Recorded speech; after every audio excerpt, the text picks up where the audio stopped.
নমস্কার, কেমন আছেন সবাই? রীতা ডেলি ব্লগে সবাইকে স্বাগত জানাই। চলে এলাম নতুন একটা ভিডিও নিয়ে। সবাইকে অনেক অনেক ভালোবাসা ও ওয়েলকাম আমার নতুন একটা ভিডিওতে। সবাই কেমন আছেন? আশা করি সবাই ভালো আছেন, আমিও ভালো আছি। তো প্রতিদিনের মতো আজ চলে এলাম একটা ডেলি ব্লগ নিয়ে। আজকে সকালে শুরু করলাম শরবত বানানো নিয়ে। আমার ছেলের আড়ি আমাকে লেবুর শরবত এক্ষুনি বানিয়ে দাও, তাই জন্য আমার ছেলেকে লেবুর শরবত বানিয়ে দিচ্ছি। বাড়ির গাছেই লেবু হয়েছে, পাতি লেবু হয়েছে, আর ছেলে অনেক দিন থেকে বলছে লেবুর শরবত খাবে। তো কাজের এত চাপ যে সময় পায় না। আজকের বলছে আজকের কোনো কথা শুনবো না, আমাকে আজকে এক্ষুনি লেবুর শরবত বানিয়ে দিতে হবে। তাই জন্য শরবতটা বানাচ্ছি। চিনিও শেষ হয়ে গেছে, চিনিটা আনতে হবে, আনা হয়নি, তাই একটু ডিবা পরিষ্কার করে চামচ দিয়ে চিনিটা নিয়ে নিলাম। ছেলের জন্য এক বোতল ভর্তি করে দেব। তো সবাই ভিডিওটা দেখো, স্কিপ করো না প্লিজ, রিকোয়েস্ট করছি। যারা ফেসবুক থেকে আমার এই ভিডিও দেখছো অবশ্যই ফলো করে দিও, যারা ইউটিউব থেকে আমার এই ভিডিওটা দেখছো অবশ্যই সাবস্ক্রাইব করে দিও, যারা এখনও সাবস্ক্রাইব করোনি। যারা আমার ভিডিওটা দেখছো বা আগে দেখেছো বা পরে দেখবে, সবাইকে অনেক অনেক অনেক ভালোবাসা রইল আমার তরফ থেকে আর আমার চ্যানেলের তরফ থেকে।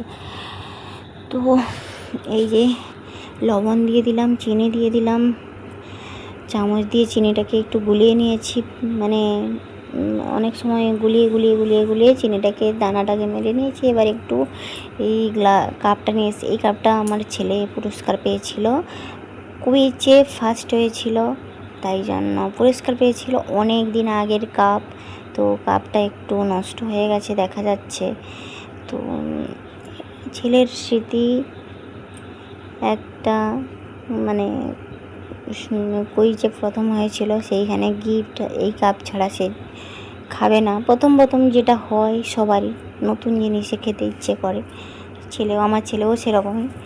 দেখো তারপরে এই যে বেলা আর গ্লাসে করে জলটাকে এধার ওধার করে নিচ্ছে। এই যে পাতিলেবু খানিকটা কাটা হয়ে গেছিলো, আবার খানিকটা কেটে আমি দিয়ে দিলাম। চিনি আর লবণ একেবারে প্লেন হয়ে যেতে তারপরে লেবুটা দিচ্ছে, না হলে চিনিটা কিন্তু গুলবে না।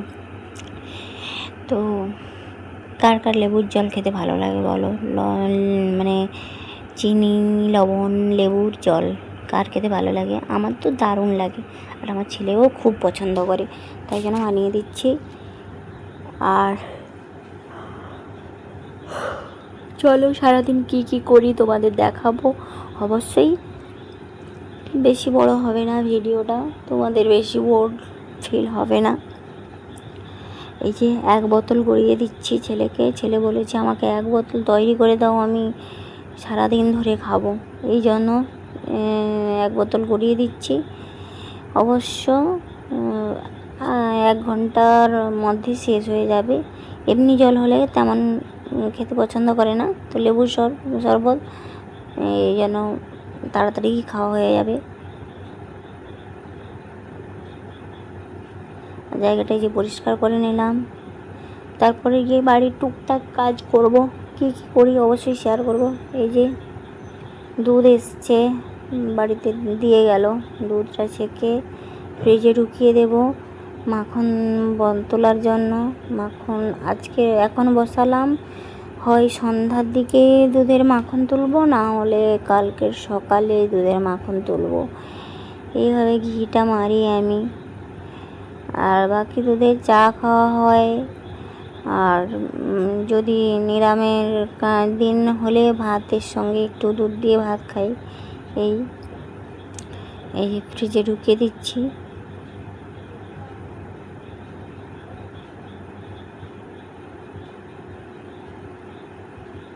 আর ফ্রিজে সব সময় আমার ছেলে ফুল একদম স্পিডে দিয়ে দেয়, আমি গিয়ে হালকা করবো আর তার বাবা এসে হালকা করবে। ছেলে গিয়ে কখন যে টুক করে এসে ফ্রিজের স্পিডটা বাড়িয়ে দেবে, মানে সে বলার বাইরে, বুঝতেই পারি না কীভাবে যে করে। তো আজকে কি রান্না করব কি জানি, দেখি ফ্রিজে কি আছে। ফ্রিজটা একটু মুছে নিচ্ছি। একটা বড় ফ্রিজ নিতে হবে। একদিকে নিরামের জিনিসপত্র থাকবে, একদিকে মাছ টাছ আর যা কিছু হয় মাংস কিছু সেগুলো থাকবে।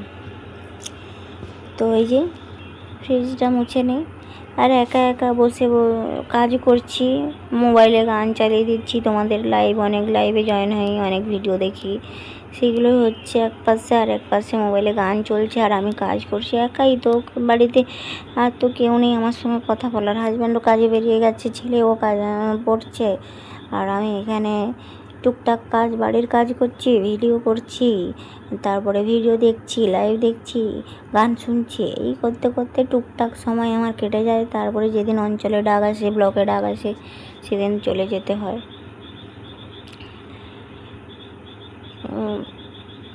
এইভাবেই আমার সারাদিন কাটে। তো চলো, আর আজকে কোনো অঞ্চলের কাজ বা ব্লকের কাজ নেই। যে কাজটা আছে আয়ুষ্মান ভারতের কাজ, ওটা হচ্ছে রাত্রিবেলা করব, মানে রাত্রি 12টার পরে সার্ভারটা ঠিক থাকে তখন আমি করব। আর দিনের বেলায় এখন কোনো কাজ রাখিনি, বাড়ির কাজ বাজ করব বলে।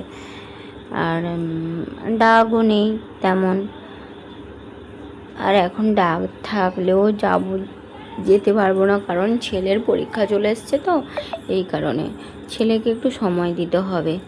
একেবারেই পড়তে চায় না, কি জানি এখনকার বাচ্চাগুলো যে কি হয়েছে। অবশ্য সকল বাচ্চা নয়, কিন্তু আমার বাচ্চাটা একেবারেই পড়তে চায় না, একেবারে তার পড়াটাকে পছন্দই নয়। শুধু মানে কি যে করবে আমি জানি না। যতটুকু চিৎকার করে, মানে আমি যতটুকুই চিৎকার করি ততটুকুই পড়ে, না হলে পড়তে বসে, না হলে নিজে থেকে কোনোদিনও পড়তে বসে না।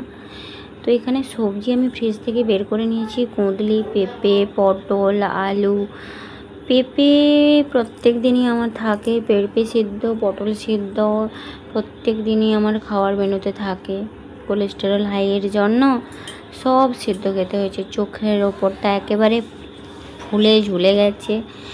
আবার যেতে হবে উড়িষ্যা কলিঙ্গ হাসপাতালে, আবার মানে কোমরের এমআরআই, ঘাড়ের এমআরআই করতে হবে, কারণ কোমরে আর ঘাড়ের হাড়টা প্রচুর পরিমাণে ক্ষয়ে গেছে, সেইগুলোকে মানে ডাক্তার দেখাতে হবে। বুকের যন্ত্রণাটা এখন অনেকটাই কম আছে, কিন্তু এই কোমরের আর ঘাড়ের যন্ত্রণাটা এতটা পরিমাণে বেড়েছে যে মানে এমআরআই তো করতেই হবে। আর আমার তো খুবই ভয় লাগছে এমআরআই করতে, যে কী হবে এমআরআইতে, ওই ঘরের মধ্যে ঢুকিয়ে দেয়, আমার ভীষণই ভয় লাগে। আর আমার ভয় যদি লাগে তো আমার প্রচুর বুক ধড়ফড় করে, ভয় পেলেই আমার বুক ধড়ফড় করে। এই জন্য মানে আমার আজ থেকেই টেনশান হচ্ছে যে এমআরআইটা হবে কি হবে এই জন্য। আর অনেক দিন থেকে কুঁদলিগুলো নিয়ে এসেছিলো, সেইগুলো ফ্রিজের মধ্যে ছিল আর লাল হয়ে গেছে।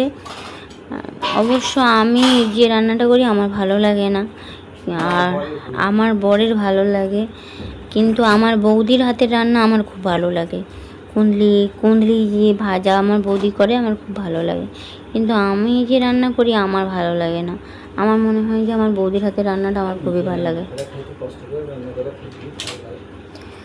তো এই যে কুঁদলিটা অনেক দিন থেকে এনেছে, দুজন মানুষ কি আর খাবো, কতটা আর খাবো। এই প্রত্যেক দিন সবজি রান্না করতে করতে এই যে কুঁদলি আলু ভাজা, ডিমের ভাজা, মাছের আর কি করেছি তোমাদের দেখাচ্ছি। এই যে মাছের ঝোল, আলু দিয়ে, পেঁপে দিয়ে, দই আছে। এই হচ্ছে আজকের খাবারের মেনু। তো কেমন লাগলো আমার এই ছোট্ট ভিডিওটা তোমাদের অবশ্যই জানিও কমেন্টে। সবাই ভালো থেকো, সুস্থ থেকো, টাটা। ভিডিও আর বড় করছি না, তোমাদের বোর লাগবে। দেখা হচ্ছে।